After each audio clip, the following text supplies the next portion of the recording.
자, 얼어붙었던 남북 관계가 해빙의 급물살을 타고 있습니다. 우리가 고위급 회담을 제안한 데 이어 어제는 북한이 판문점으로 전화를 걸어왔습니다. 지난 2016년 2월 북한이 남북 연락 채널을 모두 끊은 이후 1년 11개월 만입니다. 향후 남북 관계가 어떤 방향으로 흘러갈지 주목되는데요. 전문가 모시고 관련 이야기 나눠보겠습니다. 김정봉 전 국가정보원 대북실장, 양무진 북한대학원대학교 교수 나오셨습니다. 안녕하십니까? 안녕하십니까? 안녕하세요. 네, 지금 속보로 또 소식이 나오고 있습니다. 알려줄 내용이 있으면 통보하겠다 이렇게 회신을 했다고 하는데 일단 어쨌든 이 판문점 한라인 이게 다시 복구가 됐다. 상당히 큰 의미가 있는 것 같은데 일단 그 얘기부터 좀 해주시죠. 먼저 그 목소리가 좀 쉬가지고 죄송하다는 말씀을 드리고요. 하여튼 이러시면 하겠습니다. 일단 연락 채널이 복원됐다는 것은 우리가 어서 소통할 수 있는 기본적인 토대가 마련된 겁니다. 특히 한반도는 지금 이제 정전 체제잖아요.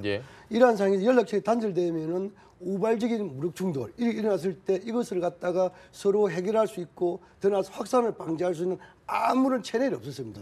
그러나 지금은 이제 이렇게 연락 채널이 이랬다는 것은 적어도 남북관계 보고뿐만 아니고 우발적 무력 충돌 확산을 방지할 수 있는 중요한 기본적인 토대가 마련되었다. 그렇게 생각합니다. 알겠습니다. 네, 마찬가지입니다. 자꾸 지금까지 남북한 간에 소통하기 위해서 썼던 수단이 핸드 마이크를 쓰고 북한에 대해서 이렇게 방송을 하든가 아니면 대북 확성기 방송. 사실 우리가 심의전에 쓰는 확성기 방송을 통해서 북한에 크게 얘기한 다음에 우리가 총알을 전대 날아간 것은 그건 우리가 사고지 니들 쏠라고 했던 게 아니다. 이렇게 이제 방송을 하거든요. 근데 그런 줄 알아라 하면 북한이 또 알아듣고 그래서 서로 남북한 간의 긴장을 이제 이렇게 통제하고 해왔습니다. 굉장히 원시적인 방법이죠. 이게 옛날 삼국지에 우리 중국의 삼국지에 보면은 장군들이 나타나서 소리치고 하는 그 정도밖에 안 되는 건데 어쨌든 간에 남북한 간에 이렇게 전화가 이제 다시 마련돼서 소통도 되고 또 이제 팩스도 보낼 수 있습니다. 그건 문서로 보내기 때문에 명확하지 입장이. 그래서 앞으로는 이제 그런 식으로 남북한 간에 이제 서로 의사를 소통할 수 있기 때문에 앞으로 이제 남북한 간의 추가적인 회담뿐만 아니고 긴장을 해소하고 이제 오해를 이렇게 불식시키는데 상당한 도움이 될 거라고 생각합니다. 알겠습니다. 근데 어제도 회담과 관련해서 전달할 사항이 있냐고 물었는데 특별한 언급 없었고 오늘도 지금 내용을 보니까 회담과 관련돼서 언급이 또 없었다고 하거든요. 좀 일부러 시간을 끈다고 봐야 될까요? 지금 이제 남북한 모두 남북관계 개선의 필요성에 대해서 공감하고 있고 이 공감 속에 특히 양측의 최고 지도자의 의지가 아주 강합니다. 구체적인 사례로 북한의 신년사가 나온 즉시 우리 청와대에서 환영을 표시했고 또 뭡니까? 북한에서 여기 대해서 또 나름대로 긍정적인 평가를 했고 또 지금 회담 제안을 하고 지금 이제 연락 채널 개통 이런 거 보면은 남북한 모두 이것을 다 속도전이 아니고 적어도 준비된 사안을 하나하나 올리고 있다 저런 걸 보거든요. 그런 걸 할 때 아마 북한이 오늘 정도 우리가 고위급 회담제에 대해서 한 70% 정도는 우리 제안에 호응할 가능성이 높다. 저는 그렇게 전망을 합니다. 알겠습니다. 조금 하나하나 좀 살펴봐야 될 부분이 어제 이 김정은 위원장의 입장을 대독한 사람이 리선권 조국평화통일위원회 위원장입니다. 이 사람이 어떤 사람인지에 대해서 저희가 먼저 좀 시청자분들께 설명을 해드려야 될 것 같아요. 리선권은 일단 군인입니다. 군인이고 2007년도 남북 장성급 회담 때 김영철 당시의 수석 대표를 수행해서 나왔던 사람이고 또 2010년도 천안함 폭침 때 자기들은 1번, 2번 이게 번 같은 거 쓰지 않는다. 더군다나 이 매직가로 쓰지 않고 자기들은 기계로 치기 때문에 그게 천안함 폭침에 나온 글씨 1번이 북한 게 아니다라고 이제 주장을 했고 그다음에 바로 직후에 있던 2011년도 2월 달에 남북 장성급 회담할 때 그때는 수석 대표였습니다. 나와가지고 그때 뭐라 했냐면은 천안함 폭침이 북한 소행이 아니다라고 주장하면서 회담장을 박창하였던 사람입니다. 쉽게 얘기하면 상당히 강성이고 그래서 아마 이번 회담이 좀 쉽지 않을 거다. 그런 생각이 좀 듭니다. 제가 좀 약간 보완 우리 김 박사님 말씀에 전적으로 동감을 하고요. 좀 보완을 하자면은 2000년대 이후 남북 군사회담이 있어가지고 북한 쪽에서 3인방이 있습니다. 첫째는 김영철, 두 번째는 박임수, 세 번째 이승건입니다. 지금은 이제 김영철은 지금 이제 통전부장을 가 있죠. 예. 또 박임수는 뭐냐면 이 사람 몸이 좀 안 좋지만도 판문점 대표를 하고 있어요. 예. 지금 이성근은 조평통 위원장을 맡고 있죠. 예. 그런데 지금 이 세 사람이 남북 관계에 있어 가지고 강성적인 이미지를 보여주는 측면도 있지만 또 나름대로 남북 군사회담이 있어 가지고 예. 합의를 이끈 사례가 있습니다. 일례로 2000년도에 개성공단 도로 확장하고 이런 데 있어 가지고 군사적 보장, 예. 또 그리고 2004년도지요 서해 우발적 충돌 방지 육사합의지요 이런 것도 합의를 이끈 사례가 있습니다. 예. 물론 우리 이제 김 박사님 말씀하신 대로 2010년도 천안 사건이 있어 가지고 상당한 강성적 이미지를 붙였지요. 예. 그런데 지금은 이제 일부 언론에서 이성근을 무슨 김영철의 오른팔이라 그러는데 예. 북한에서 파벌이 어디 있습니까? 다 그 최고 지도자의 신복들이지요. 예. 그렇게 이해하면 될 것 같습니다. 알겠습니다. 저희가 리성건에 좀 주목하는 이유가 이제 고위급 회담이 결국은 뭐 시간 문제인 것 같은데 그럴 경우에 북측에서 나오는 사람이 아마 리성건이 될 거고 우리는 조명균 장관이 아마 될 것이다. 근데 이 두 사람의 급이 과연 맞느냐 이런 얘기도 분명히 나올 거거든요. 어떻게 보십니까? 네, 조평통 위원장이 예. 거기에 조평통 위원회 밑에 그 사무국이라고 있었습니다. 예. 사무국 있을 때 그 사무국 국장이 이제 남북회담할 때 그 사람이 과연 장관급이냐 예. 북한이 장관급으로 주장을 했습니다만은 사무국장은 장관급이 못 되죠. 근데 그 당시에는 조평통 위원회가 굉장히 높았습니다. 예. 조평통 위원장은 공석으로 두고 부위원장에 김용순이가 나올 정도로 굉장히 높았습니다. 예. 당 그 대남 비서가 부위원장밖에 안 될 정도로 어마어마한 부서였는데 지금은 조평통 위원회를 내각 산하로 집어넣었거든요. 예. 내각이 한 뭐 부서가 한 40개 되는데 그중에 한 개 부서로 집어넣고 그러면 분명히 장관은 맞습니다. 예. 다만 그 장관이 대한민국의 조명근 장관하고 같은 급이냐는 문제는 있어요. 예. 왜냐하면 그 위에 김영철이라는 그 대남 비서가 있기 때문에 예. 저 부장이 있기 때문에 꼭 우리 하고 급이 같냐는 문제는 있습니다만 어찌됐든 간에 장관급은 장관급이기 때문에 리성곤하고 조명근 장관이 만나서 회담하는데 뭐 별 문제가 없지 않겠나 이렇게 생각합니다. 알겠습니다. 조평통과 관련 좀 보완 설명드리자면요. 예. 김정일 시대에는 조평통에 아마 김정일 위원장이 직접 위원장을 맡고 예. 그 주위에 통전부장이라든지 선전선동부장이라든지 외무부에 이런 사람들의 일단 장관급이 거의 다 부위원장으로 가 있었습니다. 예. 그거를 이해할 필요 없고 2013년도지요. 박근혜 정부에 들어서 가지고 예. 그당 6.17 장관하고 남북 간에 대화할 때 방금 우리 김 박사님 말씀한 대로 조평통 서기국장이 나오려고 했어요. 그 서기국장이 과연 장관급이 아니냐 이렇게 아주 결렬됐죠. 지금 이제 조평통이 헌법 개정에 의해 가지고 변화된 건 사실입니다. 예. 그럼 이 조평통이 내각의 기구인지 아니면 그 국무위원회 직속 기구인지 잘 모릅니다. 예. 그런 측면으로 봤을 때 만약에 지금 이제 거부를 하면은 어쨌든 간에 저는 조평통 위원장 하면 장관급이다 보여지고 혹시나 북측에서 이 조평통은 국무위원회 산하기구다 하면 우리의 청와대와 비슷하다고 볼 수 있습니다. 예. 라고 한다면 자기는 직속기구로서 조평통 위원장을 보내겠다. 라고 한다면 아마 우리 측에서는 청와대 안보실장을 요구할 수 있고 특히나 우리가 고위급에 해당하면은 차관급 이상이 수석대표 아닙니까? 예. 그런 차원에서 만약에 북측에서 조평통 부위원장이 나간다면 예. 우리 측에서는 청와대 안보실 1차장 예. 또는 우리의 통일부 차관 이런 식으로 서로 카운터받지 않을까 저는 그렇게 분석합니다. 네. 알겠습니다. 또 회담에서 좀 어떤 내용들이 좀 구성이 될지도 관심사인데 어제 일단 북한 측에서 발표한 내용들을 보면 평창 올림픽으로만 좀 한정하는 분위기거든요. 우리는 더 많은 내용들을 좀 나누길 기대하고 있잖아요. 제 생각은 조금 다른 게 네. 일단은 평창 올림픽만 그 북한이 예. 그것만 논의하자 그러면 굉장히 고마운 겁니다. 예. 왜냐하면 남북 문제를 포괄적으로 다루게 되면 그 북한이 요구할 것도 굉장히 많거든요. 뭐 개성공단 문제, 금강산 문제, 한미연합 뭐 훈련 중지 예. 문제 많기 때문에 자칫 잘못하면은 평창 올림픽에 참가하는 문제도 그것 때문에 결렬될 수가 있으나 평창 올림픽 문제만 만약 북한이 그것만 논의하자 그러면 예. 일단 고맙습니다. 왜 그러냐면 일단 그것만 논의하면은 뭐 우리가 뭐 조금만 양보하고 뭐 우리가 돈만 조금만 대주면 북한이 참석하는데 별 문제가 없다고 보고 그다음에 일단은 평창 올림픽 성공이 우리 국가적인 과제거든요. 예. 우리 국민도 그렇게 염원하고 있고 하니까 일단 북한이 평창에 오게 되면 일단은 그 기간 중에 북한은 도발하지 않을 거다라는 그 국제적인 그런 확신을 심어주는 그런 확신을 심어주게 되지요. 예. 그런 측면에서 우리가 평창에 흥행도 됩니다. 그런 측면에서 북한이 의제를 그거로만 확정해주면 좋은데 실제로 그럴까 하는 부분은 약간 의문입니다. 예. 지금 그 말씀하신 딱 이 지점이 맞는 것 같은 게 우리도 이렇게 생각을 하는 거면 당연히 북한에서도 우리 좋은 일만 하진 않을 거 아닙니까? 뭐 일명 대담 청구서 같은 반드시 어떤 보상을 요구를 할 것 같은데 어제도 저희가 이 얘기를 많이 했는데 어떤 식으로든 보상을 요구를 할 거라고 지금 예상이 되긴 하거든요. 교수님 생각은 어떠세요? 근데 그 김정은 위원장의 신인사를 보면은 예. 그 평창 참가 용의에 대해서 예. 직접적인 조건을 달지 않았습니다. 예. 그걸 우리가 유념 볼 필요 있고, 두 번째로 고위급 회담을 한다 하면은 평창 하나의 단일 사안만 할 수가 없습니다. 예. 그래서 이 북한에 있어 가지고 직접적인 조건은 안 달았지만도 우리가 고위급 회담이 열리면은 간접적인 의제로서 추정할 수 있는 대목이 있습니다. 예. 그건 뭐냐면 신사에 보면은 이 한반도의 군사적 긴장 상태 완화, 그리고 평화적 환경 조성 이런 게 나옵니다. 예. 또 그리고 우리가 조명훈 장관이 고위급 회담을 제안할 때 평창 문제를 중심으로 하되 상호 관심사를 논의하게 돼 있단 말입니다. 예. 그래서 아마 이번에 고위급 회담이 열린다면은 평창 문제를 핵심 의제로 하되 상호 관심사에 대해서 서로 주고받는 것이 아니라 예. 이 부분에 대해서는 우리 측의 입장을 주장하고 상대방 입장을 경청하는 의사소통 정도의 수준이 되지 않을까 저는 그렇게 생각합니다.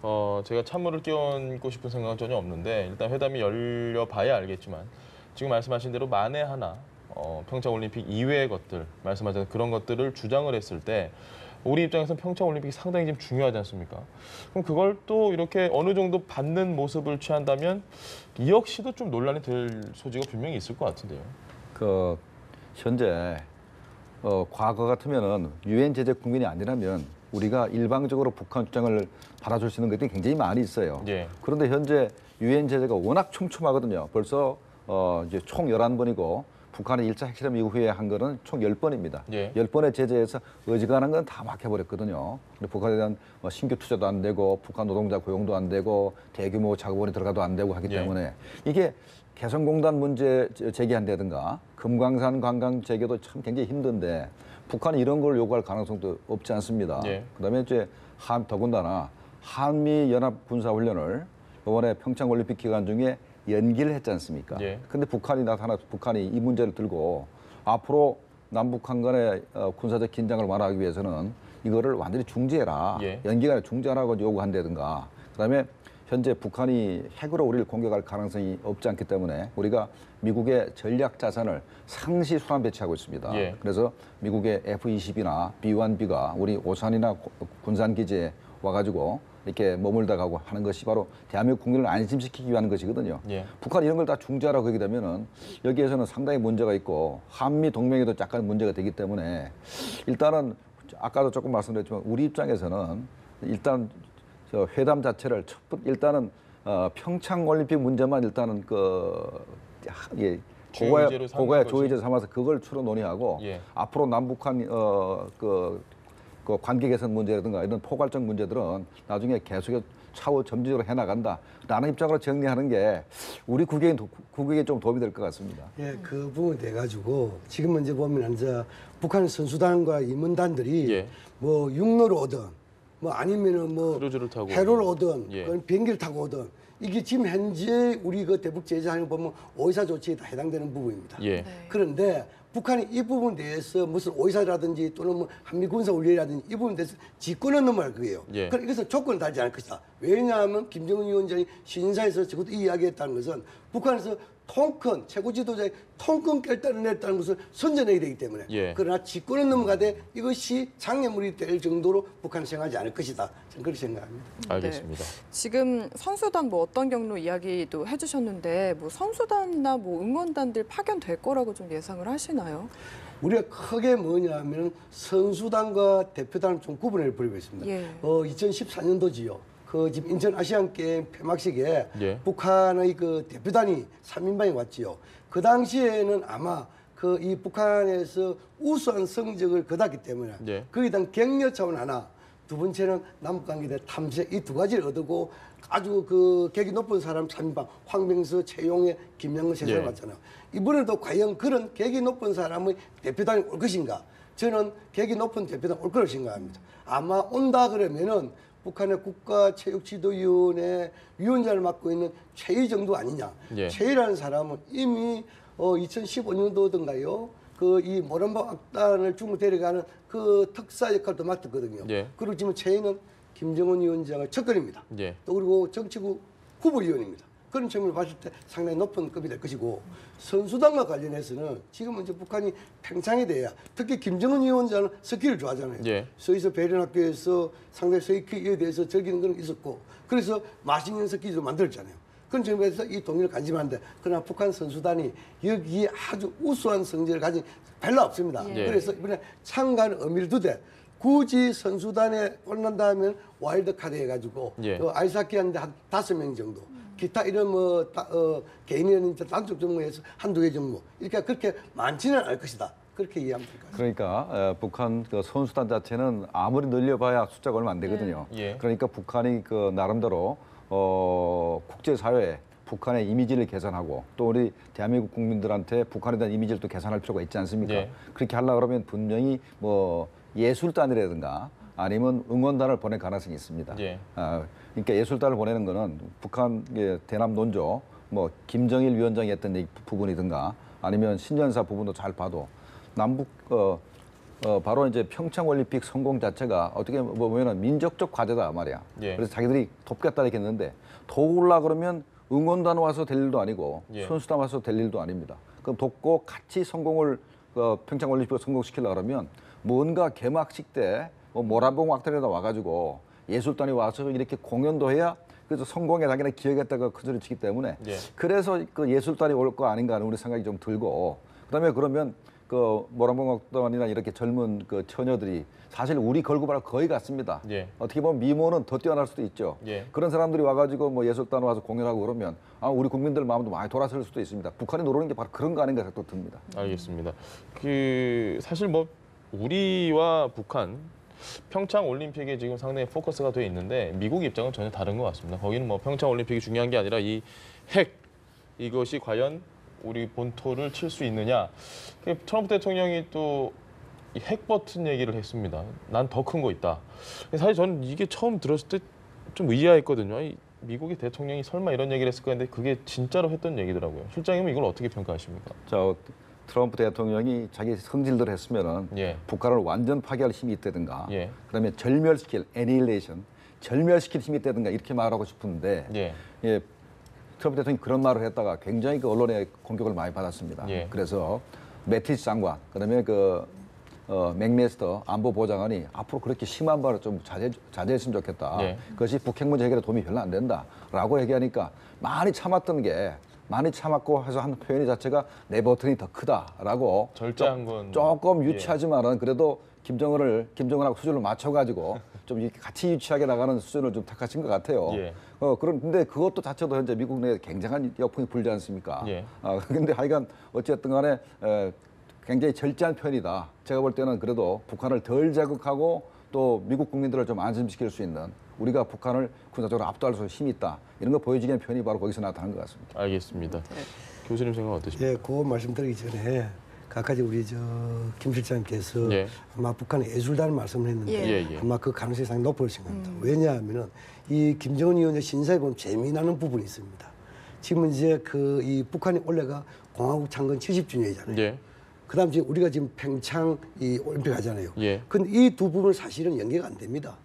우리는 이 평창이라는 걸 서포주고 예. 북한은 공화국 창건이라는 것은 정치적인 기념 아닙니까? 예. 근데 이거를 억지로 민족 경사를 해가지고 연결시켰단 말입니다. 예. 그만큼 평창 올림픽 참가와 남북관계 개선에 대한 명분을 확보하기 위한 고민의 흔적이 있다 이거지요. 예. 그런 차원을 봤을 때 아마 민족의 경사, 동질성 확보 이것을 보여주기 위해 가지고 아마 이런 예술단 이런 보니까 높다고 생각 들고 그다음 이제 핵버튼과 관련해 가지고 예. 우리 이게 사실은 이 뭐 핵이란 장난감이 아니잖아요. 예. 이게 얼마나 무시무시한 무기입니까?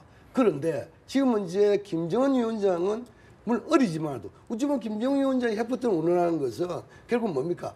이 우리를 건드리지 말라. 예. 자기는 뭡니까? 이 미국의 트럼프 대통령과 맞대응할 수 있는 군사의 지도자다. 예. 이것을 보여주는 거잖아요. 근데 지금 이제 트럼프는 대통령 그게 아니잖아요. 세계적인 지도자잖아요. 예. 지금은 이제 세계적인 지도자는 김정은과 상대한 게 아니잖아요. 그런데 이것을 어떻게 김정은이 핵단추를 운운하니까 자기도 핵단추를 운운했다. 이것은 뭡니까? 세계 최강대국 지도자로서 적절한 표현은 아니다. 예. 오히려 김정은 위원장의 전략적인 목표, 다시 말해서 트럼프와 맞대응할 수 있는 군사의 지도자다. 이것을 오히려 더 높여주는 방정이 아니냐.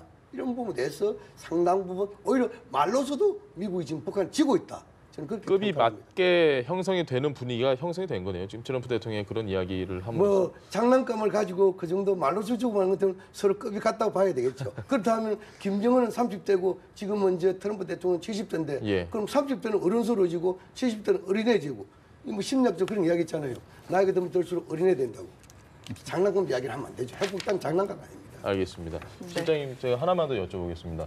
지금까지 이 북한을 대하는 우리 정책, 대화 그리고 압박 이렇게 쭉 오다가 이제 평창 올림픽을 앞두고 지금 이렇게 해빙 무드가 조성이 되고, 근데 뭐 우린 여러 가지 카드를 이미 다 써버렸다는 비판도 있고, 점수를 매긴다면 지금 잘하고 있는 건가요? 아니면 좀 위태위태한 건가요? 어떻게 보십니까? 일단은 우리가 평창올림픽을 성공해야 됩니다. 예, 그래서 이 평창으로 성공을 위해서 뭐 최문순 지사나 김진표 의원이 그 북한과 접촉을 하고 많은 예. 의사를 전달했죠. 그런 것들이 북한에 들어갔고 우리 김정은 위원장이 그걸 노려가지고 신년사에서 평창올림픽 참가 용의를 표명한 거 아니겠습니까? 예. 어찌됐든 간에 현재 남북 대화가 시작이 돼서 평창올림픽에 북한 대표단이 오면은 예. 우리는 굉장히 그 흥행에 성공할 수 있습니다. 그리고 안전한 올림픽을 할 수 있기 때문에 일단 국가적으로 상당한 이익입니다. 다만 그 남북 관계를 포괄적으로 이게 진전시키기 위해서는 엄청난 지뢰밭이 있거든요. 예. 우리 이낙연 그 총리께서 말씀하셨듯이 굉장히 쉽지 않은 회담이 될 거라고 분명히 말씀하셨습니다. 정말 쉽지 않은 회담이 될 거지만 일단은 우리가 평창올림픽 성공하고 봐야 됩니다. 예. 그 다음에 회담을 하다가 약간 결렬됐다가 남북관계가 약간 악화됐다가 다시 회담을 할 수 있습니다만 일단 성공하고 보고 그 다음에는 남북관 간에 서로 이제 이견을 해소해가면서 관계 발전을 계속 추진해가면 되니까 일단은 뭐 굉장히 잘하고 있다라고 생각이 됩니다. 알겠습니다. 네, 지금까지 김정봉 전 국가정보원 대북실장 그리고 양무진 북한대학원 대학교 교수 두 분과 함께 이야기 들어봤습니다. 말씀 감사합니다. 고맙습니다.